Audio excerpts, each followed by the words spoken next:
नमस्कार दोस्तों, चलिए स्टार्ट करते हैं क्लाइमेटोलॉजी के सेकंड वीडियो को। इससे पहले आप लोगों ने जियोमॉर्फोलॉजी, अगर ओशनोग्राफी और जियोमॉर्फोलॉजी वाला वीडियोस नहीं देखा है तो आप लोग उसको भी देख लीजिएगा। हालांकि वो एक सेपरेट सेक्शन है और इससे पहले जो वीडियो अपलोड किया था वो क्लाइमेटोलॉजी का फर्स्ट वीडियो था, स्ट्रक्चर ऑफ द एटमॉस्फेयर। ठीक है, तो एटमॉस्फेयर स्ट्रक्चर के ऊपर उसमें बात की गई थी। अगर आप लोगों ने उसको नहीं देखा हो तो उसको भी देख लीजिएगा। हालांकि ये इंडिविजुअल टॉपिक है तो आप लोग इसको अलग से भी पढ़ सकते हैं, कोई दिक्कत नहीं है। आप लोग ने अगर सिलेबस को देखा होगा, सिलेबस में paper one, GS paper one की बात कर रहा हूँ, जीएस पेपर वन की बात कर रहा हूँ। उसमें अगर आप लोगों ने देखा तो ज्योग्राफी के सेक्शन के अंदर अलग से लिखा हुआ है temperature distribution and heat budget, ऐसे करके लिखा हुआ है। ठीक है, तो आप लोग को ये समझना होगा कि ये एक सिंगल टॉपिक है। Generally it is considered at two different topics, like heat budget अलग से पढ़ाया जाता है और टेम्परेचर डिस्ट्रीब्यूशन अलग से पढ़ाया जाता है। बट एक्चुअली में it is a single topic and generally people like me जो गलती करते हैं वो ये करते हैं कि टेम्परेचर डिस्ट्रीब्यूशन जो कि एक्चुअली में बड़ा हिस्सा है उसको निग्लेक्ट करते हैं और आपके हीट बजट के ऊपर ज़्यादा फोकस करते हैं। मैंने ऐसी गलती की थी तो उसका खामियाजा भुगतना पड़ा था। तो यहाँ पे हम लोग डिटेल में डिस्कस करने वाले हैं, आप लोग को सब कुछ समझ में आ जाएगा। ओके, चलिए फटाफट से स्टार्ट करते हैं। Insolation, what is insolation? तो मैंने आपको कई बार इसका निमोनिक बताया कि भाई ये शॉर्ट फॉर्म है। किसका शॉर्ट फॉर्म है? Incoming solar radiation. ठीक है, तो ये इंसोलेशन, ठीक है, इंसोलेशन यहां से बनता है। इंसोलेशन ये शॉर्ट फॉर्म है, इनकमिंग सोलर रेडिएशन का शॉर्ट फॉर्म है। जनरली हम लोग कहीं पे भी ये क्या बोलते हैं टर्म को इस तरीके से यूज करते हैं। ज्योग्राफिकल आंसर आप लोग जब भी लिखेंगे तो सोलर रेडिएशंस या सोलर रेज वगैरह पढ़ना या सन रेज पढ़ना, ऐसे फालतू के शब्द वगैरह यूज नहीं करते। ठीक है, मैंने देखे बहुत सारे आंसर्स मैंने चेक किए, उसमें लोग ऐसे सन रेज पढ़ रहा है एंड उससे हीटिंग हो रही है, ऐसे फालतू क्वेश्चन फालतू शब्दों का उपयोग ना कीजिएगा, नहीं तो फिर एग्जामिनर तंग आके पेज फाड़ देगा और 0 मार्क दे देगा। ठीक है, हाँ इतना एक्सट्रीम नहीं करेगा, लेकिन इंसोलेशन इज द एक्चुअली शब्द, ये शब्द है जिसको यूज किया जाता है। आप लोग ज्योग्राफी के जब भी आंसर लिखे तो कोशिश कीजिएगा ज्योग्राफिकल टर्म्स का ही उपयोग कीजिएगा। ठीक है, ऐसे same is applicable to every section. ठीक है, तो अर्थ के अगर बात की जाए तो अर्थ सिर्फ और सिर्फ 1 in 2 billion part of the solar radiation, मतलब पूरे के सन से जो 2 बिलियन अगर क्या बोलते हैं अगर संदेश निकल रहा है तो उसमें से एक संदेश सिर्फ भारत पे, मतलब धरती पे पड़ता है। ठीक है, भारत अगर गलती से निकल जा रहा है तो उसको अवॉइड कर दीजिएगा, धरती समझिएगा। ठीक है, पूरे के पूरे अर्थ पे 1 in 2 billion part of the solar radiation सिर्फ इंटरसेप्ट किया जाता है। एंड सेकेंड थिंग आपको बताऊं, आपके जो इंटरनल हीट है, आपके जो मेंटल कोर वगैरह में से जो हीट निकल रहा है उससे कई गुना ज्यादा हीट आपके सोलर रेडिएशन के द्वारा या फिर इंसोलेशन के द्वारा धरती के ऊपर एब्जॉर्ब किया जाता है। लेकिन ये सारा का सारा एब्जॉर्ब किया हुआ वापस से रिवर्ट बैक कर दिया जाता है। मैं आप लोगों को दिखाऊंगा किस तरीके से और क्या क्या कैसे कैसे होता है, वो सब कुछ बताऊंगा। लेकिन आप लोगों को बता दूं कि आपके लैंड के ऊपर, ओशंस के ऊपर या अदर कोई भी एटमॉस्फेयर वगैरह में जितनी भी हीट वगैरह जो जमा है, अगर वो धरती के अंदर से आ रही है तो उससे कई गुना ज़्यादा हीट जो है वो हम लोग सिर्फ और सिर्फ सन से पा रहे हैं। एंड इसीलिए अब जो फ्यूचर हम लोग एक्सपेक्ट करते हैं कि sun will be the future fuel of the universe. Universe का फ्यूचर फ्यूल क्या होने वाला है? वो होगा सन। ठीक है, तो ये अर्थ जो है वो सन रेडिएशन को रिसीव करता है in the form of short wave radiation. ठीक है, शॉर्ट वेव्स के अंदर रेडिएशंस को इसको रिसीव करता है। आप लोग को एक साइंस में बेसिक कॉन्सेप्ट पता होगा कि hotter the object shorter is the wavelength. ठीक है, मैं आप लोग बता रहा हूँ, अगर जितना ज्यादा हॉटनेस ऑफ द बॉडी रहेगा उतनी वेवलेंथ उसकी स्लो होती चली जाती है, छोटी होती चली जाती है, स्लो नहीं शॉर्ट होती चली जाती है। ओके, और जितना वो कूलर होगा उसकी वेवलेंथ उतनी ही लॉन्ग होती चली जाती है। ठीक है, तो ये आपका कॉन्सेप्ट है। तो आपका सन इतना ज्यादा हाई टेम्परेचर का, that is why it gives out short wave radiation. और ये शॉर्ट वेव रेडिएशन जो है तो बहुत ही हाईली पेनेट्रेटिंग होते हैं, इनकी पेनेट्रेशन पावर बहुत ज्यादा होती है। इनके अंदर ultraviolet, visible light, non visible light, X rays, वो सारे के सारे इसी के अंदर आते हैं। ठीक है, और ये क्या बोलते हैं इलेक्ट्रोमैग्नेटिक नेचर का होता है, ये सब चीजें यहाँ पे लिखी हुई है, बाकी इतना कुछ खास नहीं है। During day time we receive short wave radiation insolation, हम लोग जो रिसीव करते हैं वो शॉर्ट वेव रेडिएशन की तरफ आता है। और ड्यूरिंग नाइट टाइम आपका लॉन्ग वेव रेडिएशन की तरफ से धरती, धरती जो है अपना हीट जो रेडिएट करती है, जो एब्जॉर्ब की होती है दिन भर हीट, उसको जो रेडिएट करती है वापस से, उसको लॉन्ग वेव रेडिएशन के फॉर्म में क्या बोलते हैं, रेडिएट करती है। ये सब बेसिक कॉन्सेप्ट है जो यूपीएससी ने अपने प्रीलिम्स के क्वेश्चंस में पूछे हुए हैं कि we receive short wave radiation, long wave radiation, ऐसे ऐसे हम लोगों ने क्वेश्चन पूछे हुए हैं। तो आप लोगों को पता होना चाहिए कि भाई आपका जो सन से जो रेज आते हैं वो शॉर्ट वेव्स होते हैं, और जो धरती से बाहर जाते हैं, मतलब धरती से टकराने के बाद जो बाहर जाते हैं, उनको लॉन्ग वेव रेडिएशन वगैरह कहा जाता है। ठीक है, next, transfer of heat energy. ये कौन सा, ये साइंस से लिया हुआ टॉपिक है। आप लोगों ने देखा हो साइंस के अंदर कि कोई भी हीट एनर्जी या फिर एनर्जी को ट्रांसफर होने का, कोई भी एनर्जी को ट्रांसफर करने का तीन तरीका है आपका, रेडिएशन, कंडक्शन, कन्वेक्शन। ठीक है, ये तीन तरीका है। इसमें रेडिएशन क्या होगा, इसमें जो एक्चुअल एक्चुअल जो बॉडी है, एक्चुअल जो मास है, एक्चुअल जो बॉडी है, वो कभी भी किसी चीज से जुड़ा हुआ नहीं होगा। ठीक है, वो अपनी जगह पे होगा, लेकिन वो अपनी जगह से सिर्फ और सिर्फ एनर्जी को रेडिएट करता है। जैसे सन को ले लीजिए, बेस्ट एग्जांपल। वो एक जगह पे है, लेकिन वो अपनी हीट को रेडिएट करा, अपने हीट को ट्रांसफर करा इलेक्ट्रोमैग्नेटिक रेडिएशन की तरफ से।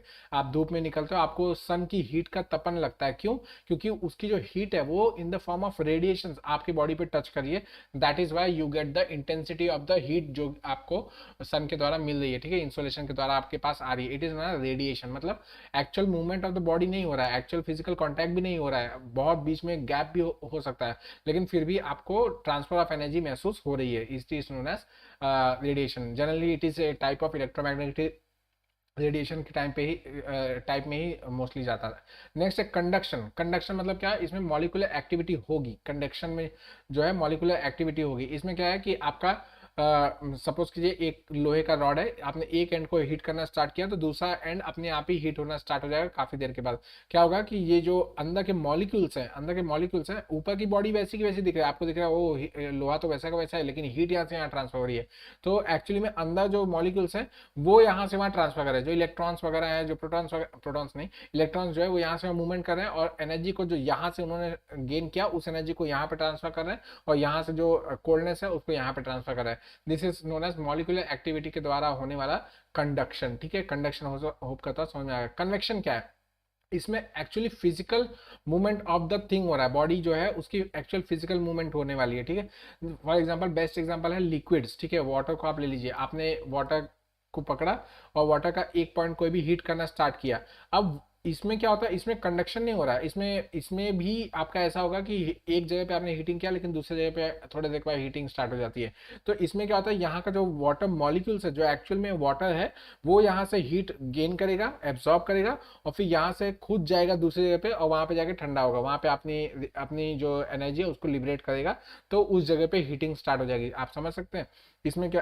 अगर ये एक्सपेरिमेंट आपको घर पे करना है तो बहुत ही आसान है। आप बड़े से पैन को ले लीजिए, उसको एक साइड पे हीटिंग स्टार्ट कीजिए, और उसमें कोई कलर डाल दीजिए, तो आप देखेंगे कि वो कलर धीरे धीरे धीरे धीरे पूरे पूरे पैन के अंदर आसानी से फैल जाएगा। ठीक है, this is known as actually में कन्वेक्शन। कन्वेक्शनल करंट्स यहाँ से वहाँ मूवमेंट करेंगे और आपका हीट का ट्रांसफर हो जाएगा। इसमें actual transfer of the matter हो रहा है, या सब्सटेंस का या बॉडी का ट्रांसफर हो रहा है। ठीक है, ये साइंस का पोर्शन था, ये मैंने अलग से ज्योग्राफी मैंने यहाँ पे लिया है, सो दैट आप लोगों से पता चल जाए कि हीट का ट्रांसफर कैसे हो रहा है। ठीक है, नेक्स्ट है factor affecting the temperature distribution. ठीक है, तो ये एक्चुअली बहुत बड़ा टॉपिक है, जिसके अंदर इतने सारे आपके 9 जो अलग अलग दिए हुए ये सारे के सारे इसके अंदर आते हैं। ठीक है, तो इस सारे के सारे आपको पता होने चाहिए। इन केस यूपीएससी में आता है तो आप एटलीस्ट 2 या 3 तो कम से कम मेंशन कर पाए। 3 तो रिक्वायरमेंट रहता है, लेकिन जनरली लोग 3-4 जो भी अपने मन का आता है वैसे लिख पाते हैं। लेकिन इसमें जो मैंने लिखा हुआ है ये पूरा का पूरा, मतलब मैं क्या कहूँगा, ये कंप्लीट है, इससे ज़्यादा नहीं है। ठीक है, इससे एक्स्ट्रा कुछ नहीं है, जो है सब इसी के अंदर। 9 का 9 पॉइंट्स है, अगर आप 9 का 9 पूरा याद कर सकते हो तो वेल गुड, वेरी गुड है। ठीक है, बारी बारी से देखते हैं। फर्स्ट है एंगल ऑफ इंसिडेंस और इंक्लिनेशन ऑफ संदेश। ठीक है, ऐसा भी हो सकता है आप दो चीज़ों को एक साथ समझने की कोशिश करें कि हाँ ये दोनों तो लगभग एक ही जैसा दिख रहा है, लेकिन there is a variation, simple छोटा मोटा वेरिएशन होगा जिसकी वजह से ऐसा चीज़ें होगा। ठीक है, एंगल ऑफ इंसिडेंस और इंक्लिनेशन ऑफ द संदेश, जो संदेश है उनका इंक्लिनेशन कैसा है। ठीक है, आप समझिए कि ये आपके ये जो फोटो आप लोग देख रहे हैं, ये धरती आपकी है। ठीक है, और सन यहाँ पे। ठीक है, तो यहाँ पे इंक्लाइन करके, मतलब लॉन्गर पाथ कवर करके सन दे जा रहे हैं, और यहाँ पे कम पार्ट कवर कर रहे हैं। दैट इज वाई यहाँ पे इंटेंसिटी ज़्यादा होगी, मतलब यहाँ पे कम जगह पे ज़्यादा हीट मिलने वाली है। दैट इज वाई यहाँ पे टेम्परेचर ज़्यादा होगा और यहाँ पे टेम्परेचर कम होगा, ठीक है। दिस इज ना एंगल ऑफ इंक्लिनेशन की वजह से आपका टेम्परेचर डिस्ट्रीब्यूशन कैसे इफेक्ट होता है। नेक्स्ट है ड्यूरेशन ऑफ सनसाइन। सीधी सी बात है, जहाँ पे ज़्यादा देर तक धूप रहने वाली वहाँ पे क्या बोलते हैं ज़्यादा गर्माहट होगी। Next transparency of the atmosphere है। सपोज कीजिए बहुत गर्मी का मौसम है लेकिन क्लाउड्स आ गए भाई बचाने के लिए, ओह मैं शील्ड बन के आ गया आपको बचाने के लिए। तो इन दैट केस क्या होगा कि भाई ऊपर कितना भी आग उगलने दो सूर्य भगवान को, लेकिन नीचे तो ठंडक चल रही है, मस्त हवा चल रहा है, हम लोग बाइक पे घूम रहे हैं अच्छी तरीके से, अभी अभी भीग के आ रहा हूँ, ठीक है। तो इन दैट केस क्या होगा, ट्रांसपेरेंसी ऑफ द एटमॉस्फेयर भी इफेक्ट कर रहा है, ठीक है। नेक्स्ट है लैंड सी डिफरेंशियल। देखिए बहुत जगह पे ऐसा होता है ना, जैसे कि अब ये अगर आप लोग को मैप में ही दिखा दूँ तो ये आपका अमेरिका है, यहीं पे आपका यूरोप स्टार्ट हो जाता है, ठीक है। इस रीजन में जनरली टेम्परेचर बहुत ज़्यादा होता है, क्यों? क्योंकि लैंड मास बगल बगल में ना, आप समझिए कि ये आपका बेस्ट एग्जांपल, एक और एग्जांपल आ गया दिमाग में अच्छी तरीके से, आपका रेड सी, ठीक है। रेड सी ऐसा कुछ नैरो गैप का है, ठीक है, यहाँ पे रेड सी है, ओके। इस सब आपका सऊदी अरेबिया, इस सब आपका अफ्रीका है, ठीक है, इजिप्ट और ये सोमालिया वगैरह वाला रीजन है। यहाँ पे क्या होगा, यहाँ पे हमेशा टेम्परेचर जो होता है ज़्यादा होता है, क्यों? क्योंकि एकदम बगल बगल में लैंड है और लैंड का जो होता है कंपैरेटिवली टेम्परेचर ज़्यादा होता है, ठीक है। आपके ओशंस के हिसाब से आपका लैंड का टेम्परेचर ज़्यादा होता है, चाहे वो ठंडी हो चाहे गर्मी हो। अगर ठंडक पड़ रही है तो ज़्यादा ठंडा भी होगा और अगर गर्मी पड़ रही है तो ज़्यादा गर्म भी होगा, ठीक है, land as compare to ocean mass या वाटर मास, ठीक है। दैट इज वाई इससे भी बहुत ज़्यादा इफेक्ट पड़ता है, ठीक है। नेक्स्ट है प्रिवेलिंग विंड। ये देखिए ये तो बहुत इंपॉर्टेंट चीज़ है, जैसे कि आपका एक एग्जाम्पल देता हूँ। आपने गर्मी के मौसम में अपने कपड़े सुखाने के लिए डाल दिए, ठीक है, लेकिन कोई भी हवा नहीं चल रही है, हवा नहीं चल रही, जरा भी हवा नहीं चल रही है। इन दैट केस आपके कपड़े जो हैं उस समय जब हवा चल रही थी और गर्मी का मौसम था तब ज़्यादा जल्दी ठंडे होंगे। मतलब आप लोगों अगर एग्जांपल से बताऊं तो जब हवा चलती है तो वो क्या करती है कि टेम्परेचर डिस्ट्रीब्यूशन को और ज़्यादा मॉडिफाई करने की कोशिश करती है। हाँ, ठंडी जगह से हवा चलेगी गर्म जगह तब जाएगी तो गर्म जगह को ठंडा करने की कोशिश करेगी, और गर्म जगह से जो हवा चल रही है वो ठंडी जगह को गर्म करने की कोशिश करेगी। समझ रहे हैं ना? दैट इज वाई आपके प्रिवेलिंग विंड्स भी बहुत ज़्यादा बड़े फैक्टर होते हैं टेम्परेचर डिस्ट्रीब्यूशन के, ठीक है। नेक्स्ट है एस्पेक्ट ऑफ द स्लोप। आप समझिए कि एक हिली माउंटेन है, ठीक है, एक माउंटेन रेंज है। तो आप समझिए कि ये आपका सन यहाँ पे है, ठीक है, आपका ये समझिए सन फेसिंग बॉर्डर है। तो ये वाला जो रीजन है यहाँ पे ठंडक पड़ती है, यहाँ पे आप देखेंगे काफ़ी बड़ा क्या बोलते हैं फॉरेस्ट हो सकता है एकदम, यहाँ पे काफ़ी ठंडक पड़ती होगी, यहाँ पे लोग लॉगिंग वगैरह की एक्टिविटीज़ में इन्वॉल्व होंगे। लेकिन इस साइड में आपका हो सकता है कि जंगल वगैरह सब काट दिए गए हो, लोग खेती कर रहे हो, ठीक है, इस तरीके की चीज़ें यहाँ पे फॉलो की जाती है, क्योंकि यहाँ पे सन फेसिंग है तो यहाँ पे आसानी से फार्मिंग जैसी वगैरह एक्टिविटी की जा सकती है। तो एस्पेक्ट ऑफ द स्लोप भी बहुत ज़्यादा मैटर करता है। मतलब यहाँ पे आपकी गर्माहट पड़ रही है, यहाँ पे हीटिंग पड़ रही है, यहाँ पे लोग मतलब अच्छे मौसम का ह्यूमिड टेम्परेचर को एंजॉय करें, लेकिन यहाँ पे कूल टेम्परेचर को एंजॉय करें। इसके बेस्ट एग्जाम्पल्स आपके एल्प्स के माउंटेन्स वगैरह बहुत सारे हैं जहाँ पे इस तरीके की चीज़ें देखी जाती है कि एल्प्स के जस्ट नीचे की तरफ देखा जाए तो हीटिंग रहती है, उस तरफ देखा जाए तो गर्मा ठंडे कर रहती है, ठीक है। ओशन करंट्स में हम लोग ने ओशन करंट्स में डिस्ट्रीब्यूशन ऑफ द टेम्परेचर देखा था कि ओशन करंट किस तरीके से एक जगह से टेम्परेचर को एक जगह से हीट को ले जाते दूसरे जगह पे ले जाके पोर अप कर देता, ठीक है। एल्टीट्यूड, सीधी सी बात है, एल्टीट्यूड आपका जैसे मैंने अभी जस्ट इंक्लिनेशन ऑफ द सन का ये फर्स्ट वाले में आप लोगों को बताया कि भाई जितना आप ऊपर की तरफ जा रहे हैं आपका एल्टीट्यूड बढ़ता जा रहा है, तो इससे angle of incidence of the sun rays जो है वो बढ़ता चला जा रहा है। Angle of the incidence of the sun rays जो है वो बढ़ता जा रहा है, जिसकी वजह से सन रेज को ज़्यादा एरिया कवर करना पड़ रहा है और इसकी वजह से टेम्परेचर डिस्ट्रीब्यूशन में बहुत ज़्यादा इफेक्ट पड़ेगा और हीटिंग वगैरह भी अलग तरीके की होगी, ठीक है। नेक्स्ट है अर्थ का डिस्टेंस फ्रॉम द अर्थ सन, ठीक है। तो आप लोगों को पता है कि सन जो है बीच में है और एक एलिप्टिकल ऑर्बिट में आपका अर्थ घूमता है, तो कभी कभार सन के काफ़ी करीब आ जाता है अर्थ और कभी कभार काफ़ी दूर चला जाता है। इन दैट केस जब दूर है तो वहाँ पे ठंडक भी बहुत ज़्यादा पड़ेगी और क्या बोलते हैं अगर जब पास आएगा तो वहाँ पे गर्माहट भी ज़्यादा पड़ेगी। जैसे कि एग्जांपल मैं आप लोगों को बता दूं कि आपके ऑस्ट्रेलिया में क्या बोलते हैं दिसंबर में गर्मी पड़ती है, ठीक है, क्योंकि सदर्न हेमिस्फीयर में तो वहाँ पे गर्मी पड़ती है, लेकिन वहाँ पे क्रिसमस मनाया जाता है गर्मी के मौसम में, आप समझ सकते हैं। तो क्रिसमस जनरली आप लोग ने सुना तो आपके दिमाग में क्या था, बर्फ, सेंटा क्लॉज, ये सब वो सब चीज़ें दिखने, लेकिन वो सब एक्चुअली नदर्न हेमिस्फीयर के लिए, सदर्न हेमिस्फीयर में जो भी कंट्रीज है वो सब आपकी गर्मी के मौसम में समर सीजन में ही आपके क्रिसमस मनाते हैं, ओके।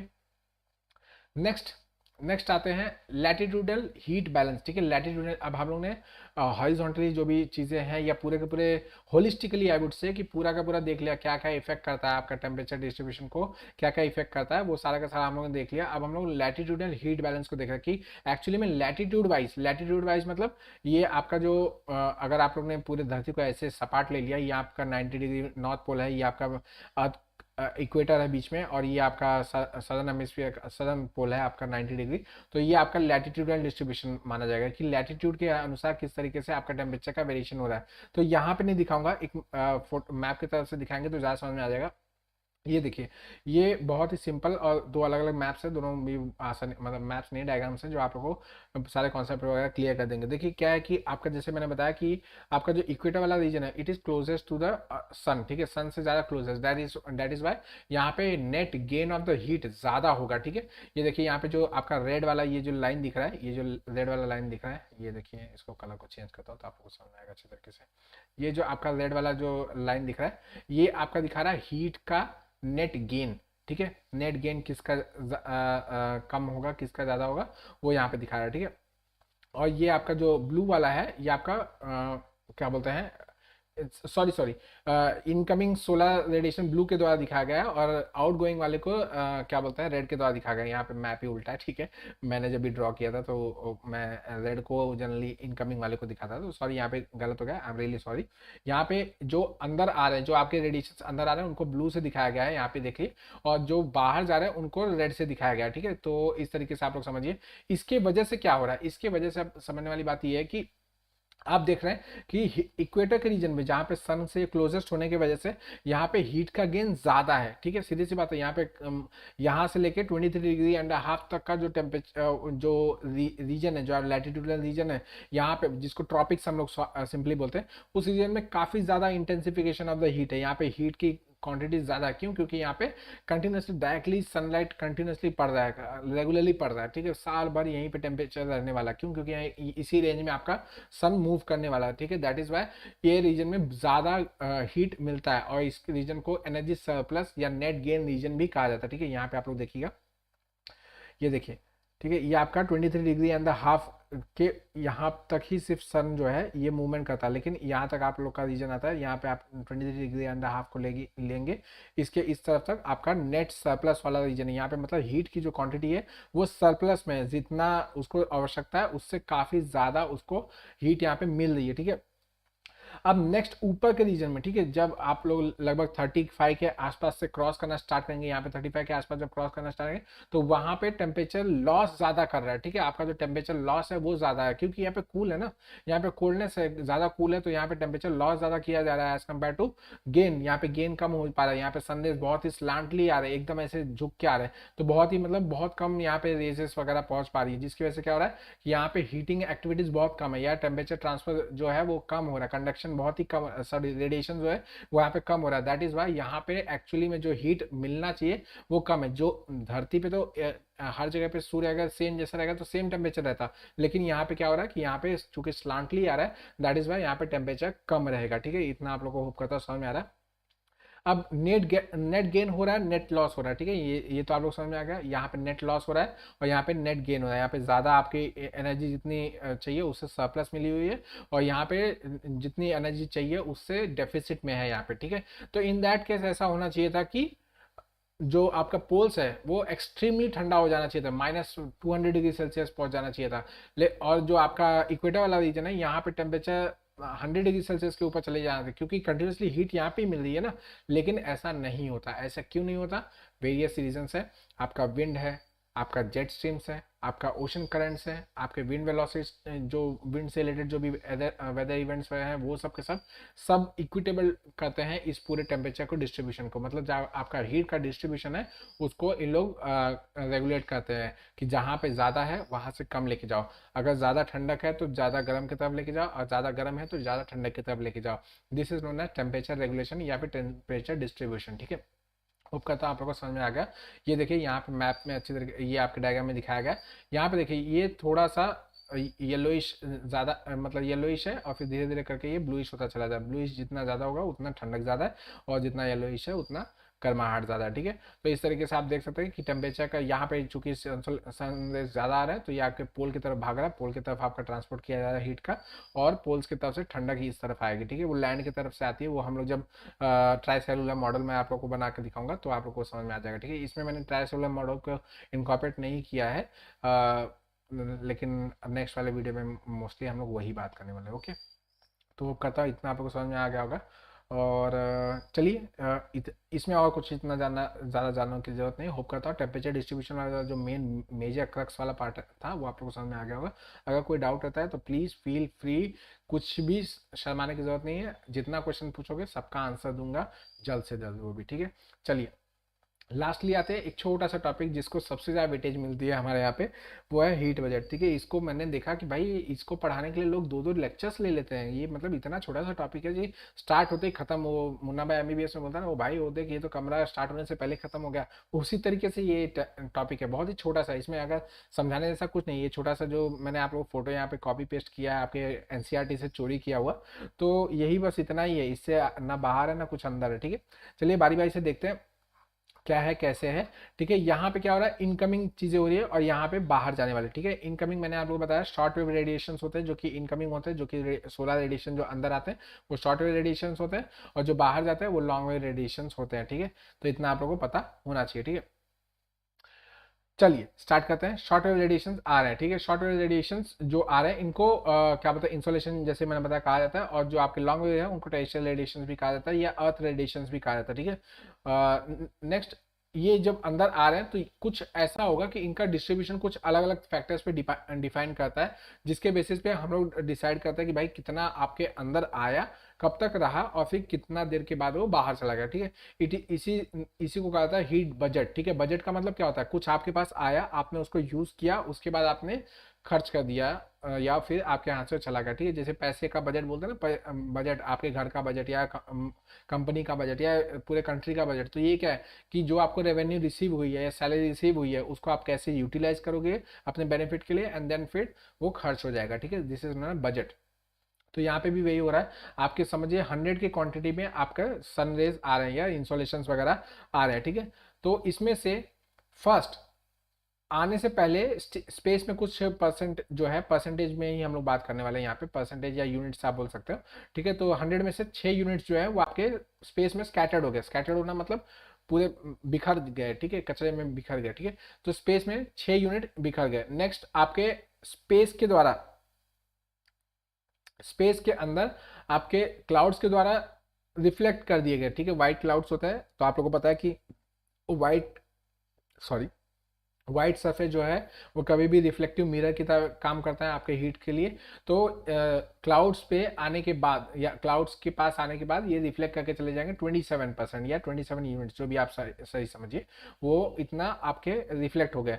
नेक्स्ट आपका 2 जो कि आइस कैप्स है, जो आपके पोलर आइस कैप्स है, आपके अंटार्कटिका और आर्कटिक में जो आइस कैप्स है या अदर जो भी रीजन्स में आइस कैप्स है, उनसे रिफ्लेक्ट होकर जो बाहर चले जाएंगे वो 2% है, ठीक है। इन सबको अगर ज्वाइन करेंगे तो आएगा आपका 35%, ठीक है। 35%, इसको कहा जाता है अर्थ का एल्बिडो, ठीक है। यूपीएससी ने क्वेश्चन पूछा था एल्बिडो, ठीक है, ALBEDO, ठीक है, एल्बिडो मतलब आपका जो ऐसा ऐसा एनर्जी जो कि अर्थ के ऊपर आने से पहले ही पूरे के पूरे मतलब स्पेस में स्कैटर्ड हो गया, समझ में आ गया।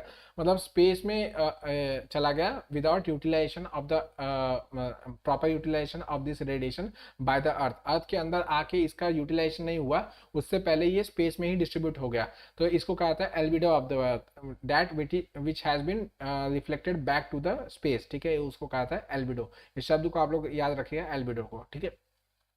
नेक्स्ट अब आपका 35 जो है वापस चला गया, तो बचा कितना 65। अब 65 में से कैसे कैसे होगा वो देखिए। 65 में से फर्स्ट आपका स्कैटर्ड रेडिएशन, मतलब अब आपके एटमॉस्फेयर के अंदर आ गया। एटमॉस्फेयर में आते ही मीडियम चेंज हो गया, ठीक है। पहले वो वैक्यूम में था, अब वो डेंसर मीडियम में आ चुका है। यहाँ पे एटमॉस्फेयर है, एटमॉस्फेयर में आने के बाद ये क्या होगा, स्कैटर्ड हो जाएगा, पूरे के पूरे एटमॉस्फेयर में फैलने की कोशिश करेगा। तो ये स्कैटरिंग प्रोसेस में कितना अर्थ के द्वारा एब्जॉर्ब किया जाएगा, 17% जो है वो अर्थ के द्वारा एब्जॉर्ब किया जाएगा। नेक्स्ट क्लाउड्स के अंदर 34% का जो होगा, जो ब्लैक क्लाउड्स होंगे या फिर डार्कर क्लाउड्स होंगे जो कि एब्जॉर्ब करने की कैपेसिटी रखते हैं, 34% वो एब्जॉर्ब कर लिया जाएगा बाय द आपके क्लाउड्स के द्वारा, 34% क्लाउड्स इसको एब्जॉर्ब कर लेंगे, और 14% जो 14% है वो एब्जॉर्ब कर लिया जाएगा एटमॉस्फेयर, जो एटमॉस्फेयर बाहरी था उसी के अंदर एटमॉस्फेयर में एब्जॉर्ब कर लिया गया। वापस से बता दो, 17% जो है वो आपके अर्थ के द्वारा एब्जॉर्ब कर लिया गया, 34% क्लाउड्स के द्वारा एब्जॉर्ब कर लिया गया, और 14% एटमॉस्फेयर के द्वारा एब्जॉर्ब कर लिया गया। अल्टीमेटली क्लाउड्स के द्वारा जो 34% एब्जॉर्ब किया गया है वो अर्थ के द्वारा एब्जॉर्ब कर लिया जाएगा in the form of rain, drizzle, या हीट का जो क्या बोलते हैं रेडिएशन बाहर निकलने के द्वारा, या फिर लाइटनिंग वगैरह, थंडर वगैरह के द्वारा आपका जो ये रेडिएशन है या जो जो हीट है वो क्लाउड से अर्थ को पास ऑन हो जाएगा। ठीक है, ये 65% जो आपका आया है यही एक्चुअली में आपके यहाँ पे इक्विटेबल टेम्परेचर बना के रखता है, हॉस्पिटेबल टेम्परेचर बना के रखता है, ताकि लोग यहाँ पे रह पाए, जो ह्यूमन बींग्स है वो यहाँ पे सर्वाइव कर पाए। वो इसी वजह से आपका 65% जो रेडिएशन आ रहा है वो 65% मतलब पूरे सन का 65% नहीं है, मैंने आपको बताया था कि पूरे सन का हम लोग 2 बिलियंथ में से एक पार्ट सिर्फ यूज करते हैं। उस एक पार्ट को अगर हम लोग 100 यूनिट्स में कन्वर्ट किया है उसमें से हम लोग 65 यूनिट से सिर्फ यूज कर पाते हैं हमारे यहाँ के टेम्परेचर को इक्विटेबल रखने के लिए। ओके, होप करता हूँ इतना आपको समझ में आ गया। अब अल्टीमेटली जो एटमॉस्फेयर के अंदर जो आपका 14% है वो आपका अर्थ के अंदर जो क्या बोलते हैं एब्जॉर्ब किया 34% वो, और ये 17% जो है वो भी आपका लॉन्ग वेव रेडिएशन के द्वारा वापस से बाहर चला जाने वाला है। ठीक है, बाहर चला जाने वाला है। कैसे जाएगा? तो in the form of radiation, जो रेडिएशन डायरेक्टली स्पेस से, मतलब आपका जो 17% है या 17 यूनिट्स जो थे अर्थ के द्वारा, तो अर्थ ने सीधा सीधा उसको रेडिएट बैक कर दिया कि जा भाई जा, जी ले अपनी जिंदगी करके, उसने वैसे का वैसा रेडिएट कर दिया। इसके अलावा टर्बुलेंस, कन्वेक्शन, कंडेंसेशन है। कंडेंसेशन मतलब इट इज अ प्रोसेस जिसमें आपका जो वाटर वेपर्स होते हैं आप जाके जब ठंडे होते हैं तो उसको कंडेंसेशन प्रोसेस कहा जाता है। ठीक है, यहाँ पे कंडक्शन होना चाहिए था मेरे ख्याल से, ये कंडेंसेशन लिखे, कोई बात नहीं। ठीक है, आप समझ लीजिएगा। कंडेंसेशन प्रोसेस के द्वारा ये सारा का सारा जो बाकी बचा हुआ रहेगा ये वापस से लिबरेट बैक होगा एटमॉस्फेयर के अंदर। ठीक है, एटमॉस्फेयर से फिर वो स्पेस में चला जाने वाला है, जो कि आपका यहाँ पे 17% और ये आपका 48% जो रहेगा टोटल आप करेंगे तो ये 65% आ जाएगा। ठीक है, ये 65% जब तक धरती के अंदर रहता है या एटमॉस्फेयर के अंदर रहता है तब तक ही धरती का इक्विटेबल टेम्परेचर रहता है। अगर ये ना रहे, अगर ये सिर्फ शॉर्ट वेव रेडिएशन आए और तुरंत वापस चले जाए तो फिर आपके यहाँ पे कोई रह नहीं पाएगा, और ह्यूमन बींग्स क्या कोई भी सर्वाइव नहीं कर पाएगा, लाइफ वगैरह कुछ भी नहीं रहने वाली धरती पे। ठीक है, this is known as heat budget. Hope करता हूँ आप लोगों को पूरा अच्छी तरीके से समझ में आ गया होगा। हीट बजट के ऊपर यूपीएससी ने कई बार मेंस में क्वेश्चन पूछा है, इनफैक्ट प्रीलिम्स में भी क्वेश्चन आ चुका है 2-4 बार। तो आप लोग इसको अच्छी तरीके से पढ़ लीजिएगा, इसके बेसिक्स वगैरह क्लियर कर लीजिएगा, और जब भी अगर मेंस में आ गया तो ये आपका जो मैंने डायग्राम बनाया है इसको तो पक्का पक्का बनाना, चाहे आंसर कुछ लिखो या ना लिखो। चलिए इसी के साथ वाइंड अप करूंगा, आप लोग से कल फिर मुलाकात करूंगा एक नए वीडियो के साथ। चलिए तब तक ऐसे पढ़ते हुए, thank you very much, bye.